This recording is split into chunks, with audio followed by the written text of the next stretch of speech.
We're back on. Thank you for joining us again. And we're here with Marcus Moore, the greatest poet I've ever heard and a great talent. I suggest you keep your eye out. Marcus, if you could tell us a little bit more about yourself so the audience out there can get to know the great man I know. Where are you from, Marcus? Okay, so I'm from a lot of places. So I'm from Brooklyn, but I grew up in New Jersey, Bergen County. BK? Yes. Sorry, the hood came out. Yeah, so I'm from Brooklyn, but I grew up in New Jersey. What an experience, you know. Big up to Bergen County, New Jersey. Big up to Jersey. Yep. Let me ask you, did you come from a big family, or is there a lot of children in that family? Are you all close? Do you see them now? Well, I do come from a big family. I have a lot of sisters, and it just so happened that we are close, you know? Beautiful. Just like you and your family, Yes, you know? yes, yes. And so we definitely... Shout out to my sister. Yes, so we support each other. My sisters support me in all my arts and the things that I do, you know? And did you study any artistic endeavors in your high school days, or was this something that you just found you had a knack for?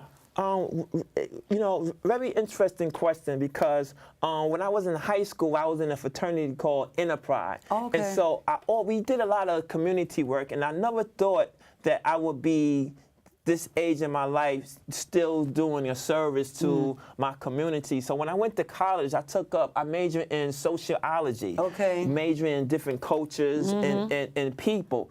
But what happened, how I got blessed, I had a situation where it led me to homelessness. And I got a chance to be up front in rallies locally and around the country dealing with social issues. So do you consider yourself more of an activist or an activist artist? Nowadays, being that I have been growing over the years, so now I would have to say an activist artist. Bless you. And another question is, the piece you're about to do now, could you tell me a little bit more how were you inspired by this piece, and how did you bring it to birth? I like that question. Good question. So this piece that I'm about to do is really based on my lifestyle and how I've been living over the years. See, some people, they teach it in classrooms and universities, but I actually live like my videos and my movies. And so this poem that I'm about to do was inspired by, you know, just trying to survive every day in the street. And so it's not a New York thing, it's not a East Coast thing, it's a universal thing. Everybody around this here nation, West Coast, Southeast, everywhere is experiencing some form of homelessness. They either know someone that's homeless. So this here poem that I'm about to do speaks on, when it comes to homelessness, it covers the whole United States. It's the anthem. Blessing. I have one more question for you before you go and show us your piece. Who are your inspirations for your pieces? You say to me that you went through something, and I like the way you said you were blessed and to find this homelessness because it let you grow. But who are your inspirations for your poetry? Who did you grow up reading or feeling an attachment to?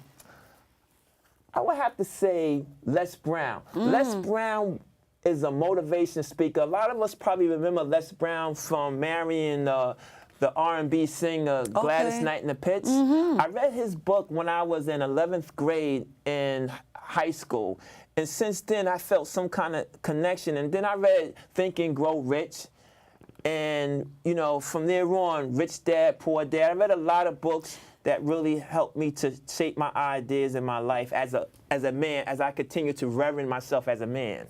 I have a favorite poet. I'm in love with Nikki Giovanni. I used to read Cotton Candy on a rainy day in my 20s. I think I probably read it all throughout my 20s. But without further ado, I am going to give to you guys Marcus Moore. All right.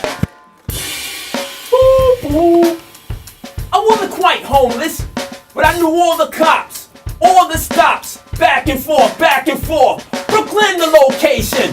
Bong, bong, bong. Get up, you bum. Cool, officer, cool, cool. That's what they used to call me. I used to ride the train with my man Joe. He was down with the LGBT community. What is he doing riding the train with me? I guess he wasn't worthy for housing either. Discriminating. There's my man Sam.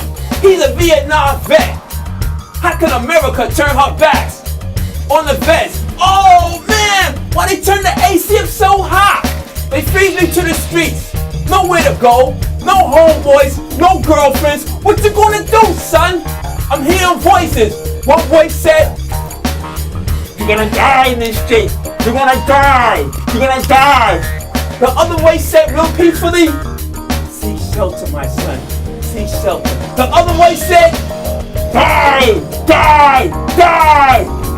The other voice said, "Look, there's an abandoned building. Go inside." Oh no, I can't do it. I can't do it. I'm scared. I'm scared. I come this far by faith, leaning on the Lord. So I creep to the house. I turned the knob. Oh, this house was open. This house was open. Dogs, junkies, death. I didn't go all the way in. I stayed in the front and I set my watch to 5 o'clock and I said, I'll leave this place. But for now, I just need a little sleep.